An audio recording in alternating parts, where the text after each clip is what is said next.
نحمدہ و نصلی علی رسولہ الکریم اما بعد فاعوذ باللہ من الشیطان الرجیم بسم اللہ الرحمن الرحیم سبحان اللہ و بحمدہ سبحان اللہ العظیم اللہم انفعنا وعلمنا ما ینفعنا وزدنا علما آمین یا الہی آمین۔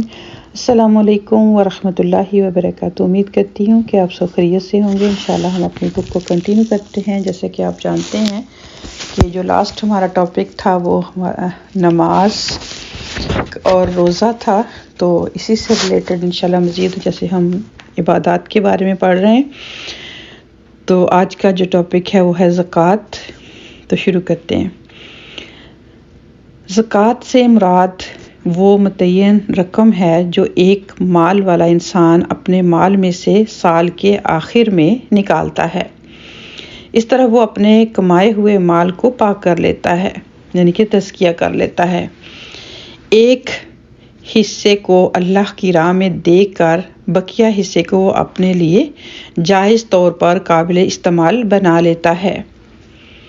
اپنی کمائی میں سے زکوٰۃ کی رقم نکالنا اس بات کا عملی اعتراف ہے کہ اصل دینے والی ذات صرف اور صرف اللہ سبحانہ و تعالیٰ ہے۔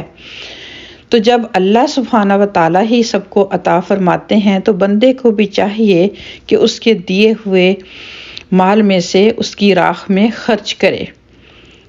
زکوٰۃ کا قانون یہ ہے کہ مال والوں سے لے کر، یعنی کہ جو مالدار لوگ ہیں ان سے لے کر ان لوگوں میں مال پہنچایا جائے، ان کا حصہ جن کے پاس یہ نہیں ہے یا کم ہے۔ تو یہ دولت کی گردش میں پیدا ہونے والی نابرابری کو دوبارہ برابر کرنے کا ایک طریقہ ہے، یعنی کہ جو ہمارے کمزور بہن بھائی ہوتے ہیں تو اگر ان کو بھی ہر مالدار صحیح پرسنٹیج سے، جیسے کہ حکم ہے اس کے مطابق اگر نکالے گا تو پھر معاشرہ خوبصورت ہوگا، پرسکون ہوگا اور کوئی بھی جو ہے وہ پریشان نہیں ہوگا۔ اسی طرح غربت کو، پریشانیوں کو معاشرے میں ختم کرنے کا طریقہ اللہ سبحانہ تعالیٰ نے بنایا۔ تو پھر آگے دیکھتے ہیں کہ اس طرح مال والوں کو یاد بھی دلایا جاتا ہے کہ تمہارے اوپر ان لوگوں کا مالی حق ہے، یعنی کہ سال اگر پورا انسان بھولا رہتا ہے اس چیز کو تو سال میں ایک مہینہ یا جتنا بھی، جیسے کہ آپ دیکھیں کہ اگر کوئی چیز بھی قسمت زکوٰۃ جو ہے وہ فرض ہوگی، کہ اگر ایک ایسی چیز ہے جو کہ آپ کی پورا سال آپ کی ملکیت میں رہی تو پھر اس پر جب ایک سال پورا ہوا، قمری سال پورا ہوا، تو پھر اس پر زکوٰۃ جو ہے وہ آپ پر فرض ہو گئی۔ تو اس چیز سے پھر کیا ہوا کہ احساس بھی ہوگا کہ یہ صرف میری ہی ملکیت نہیں ہے، اس میں دوسروں کا بھی حصہ ہے۔ تو پھر یہ ہے کہ یاد بھی دلایا جاتا ہے کہ تمہارے اوپر ان لوگوں کا مالی حق ہے جن کو تقسیم میں یا تو کم ملا ہے یا پھر سرے سے ہی نہیں ملا۔ زکوٰۃ کا تعلق اخلاقیات سے بھی جڑا ہوا ہے۔ زکوٰۃ ایک طرف دینے والے کے اندر سے بخل اور خود غرضی کے جذبات کو نکالتی ہے اور دینے والے کو دل میں فیاضی اور انسان دوستی کی روح پیدا کرتی ہے۔ دوسری طرف پانے والے کے لیے زکوٰۃ کا فائدہ یہ ہوتا ہے کہ دوسروں کو وہ اپنا بھائی اور غم گسار سمجھنے لگے، دوسروں کے بارے میں اس کے دل میں حسد کے جذبات نہ ابھریں، بلکہ اس کے بجائے اس کے دل میں دوسروں کے لیے محبت کے جذبات پیدا ہوں۔ یہ زکوٰۃ چونکہ اللہ سبحانہ تعالیٰ کی راہ میں نکالی جاتی ہے نا، تو اسی لیے وہ دوسری عبادتوں کی طرح ایک عبادت بھی ہے۔ بظاہر وہ انسانوں کے درمیان تقسیم کی جاتی ہے، مگر اپنی حقیقت کے اعتبار سے وہ انسان کو اللہ سبحانہ و تعالیٰ سے جوڑنے والی ہے۔ وہ انسان کو اللہ سبحانہ تعالیٰ سے قریب کرنے کا ایک بہترین ذریعہ ہے۔ زکوٰۃ اپنے اسپرٹ کے اعتبار سے عبادت ہے اور اپنی خارجی تعمیل کے اعتبار سے خدمت بھی ہے۔ تو یہ تھا ہمارا چھوٹا سا ٹاپک زکوٰۃ کا۔ تو ہم سب جانتے ہیں الحمدللہ کہ جیسے جیسے ہم جب بھی نماز کا حکم آتا ہے تو ساتھ ہی زکوٰۃ کا بھی آتا ہے. تو اگر ہم اس کو جیسے واقعی یہاں پر بھی بات ہوئی، اکثر ہم سنتے ہیں کہ مال کو صاف کر لینا، پھر انسان کے اندر ایک دوسروں کے لیے اچھا سوچنا، ان کے درد کو محسوس کرنا، جیسے کہ ہم نے لاسٹ ٹاپک میں روزے کے بارے میں پڑھا کہ روزہ بھی جو ہے انسان کے اندر بہت ہی اچھی کوالٹیز جو کہ ہوتی ہیں، لیکن کیا ہے کہ وہ پھر آہستہ آہستہ آہستہ مدھم پڑنے لگتی ہیں. تو پھر انسان جب رمضان آتا ہے، روزے رکھتا ہے، خود بھوک اور پیاس کا مشاہدہ کرتا ہے، تو پھر اس کو احساس ہوتا ہے کہ یہ میری کیفیت تو صرف میں نے اللہ کے لیے چند دنوں کے لیے چیزیں چھوڑی ہیں، تو ان کا کیا حال ہے، یا ان کا کیسے ان کی گزر ہوتی ہے کہ جب جن کے بچے یا خود وہ ان چیزوں سے پریشان رہتے ہیں پورا سال ہی.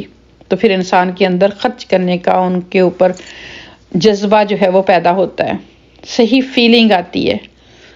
تو اسی طرح جب مال کو صاف کرنے کے بارے میں ہم سوچیں گے اور اللہ کا حکم سمجھ کے اس کو کریں گے، اور اگر اس کو برڈن سمجھیں گے تو پھر تو مشکل ہوگی. لیکن اگر انسان سوچتا ہے کہ یہ میرے اللہ کا حکم ہے، اور یہ مال جیسے اللہ سبحانہ و تعالیٰ اکثر مقامات پر فرماتے ہیں نا کہ وَمِمَّا رَزَقْنَاهُمْ يُنْفِقُونَ، کہ اچھے لوگوں کی کوالٹی کیا ہے کہ وہ باقی عبادات کے علاوہ مال بھی جو ہے وہ میری راہ میں خرچ کرتے ہیں، میرے بندوں پر خرچ کرتے ہیں جو کہ ہم نے انہیں دیا ہے. دیکھا جائے ہماری تو کوئی ملکیت نہیں ہے، ہم تو خالی ہاتھ آئے تھے، خالی ہاتھ ہی ہم جائیں گے.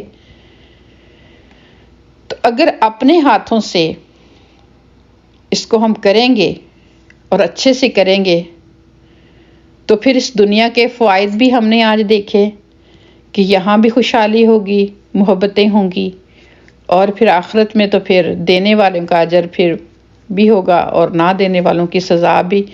یہ جو مال ہے یا سونا ہے جو بھی ہم جمع کر کے رکھتے ہیں، تو یہی مال، یہی سونا تختیاں بنا کر، نعوذ باللہ استغفر اللہ، اللہ سبحانہ تعالیٰ فرماتے ہیں قرآن پاک میں کہ تختیاں بنا کر ان کو تاپا جائے گا، پیشانی پر لگائی جائیں گی، بیک پر لگائی جائیں گی. تو یہ بہت ہی محتاط معاملہ ہے. تو ہم سب کو جب ایک سال پورا ہو جائے، جو صحیح ہمیں اس چیز میں گائیڈنس دے سکے، ان کے پاس جا کر تو اپنے مال کا تزکیہ یعنی کہ زکوٰۃ کو ادا کر دینا چاہیے. اور ویسے جو ہے وہ سال میں جب بھی ہم جیسے الحمدللہ خرچ کرتے رہتے ہیں، وہ ایک الگ چیز ہے، وہ بھی بہت اچھی بات ہے. لیکن زکوٰۃ کا رول اسی چیز پر لاگو ہوگا کہ جو پورا سال آپ کی ملکیت میں رہی، چاہے وہ پیسے ہیں، چاہے وہ زیور ہے، چاہے وہ کوئی بھی اور چیز ہے، گاڑی ہے، تو اس پر پھر آپ کو زکوٰۃ اس کی مالیت کے حساب سے جو ہے وہ 2.5 کے حساب سے جو ہے وہ نکالنی ہوتی ہے. یعنی کہ اگر $100 ہے تو کتنے ہوں گے؟ $2.50.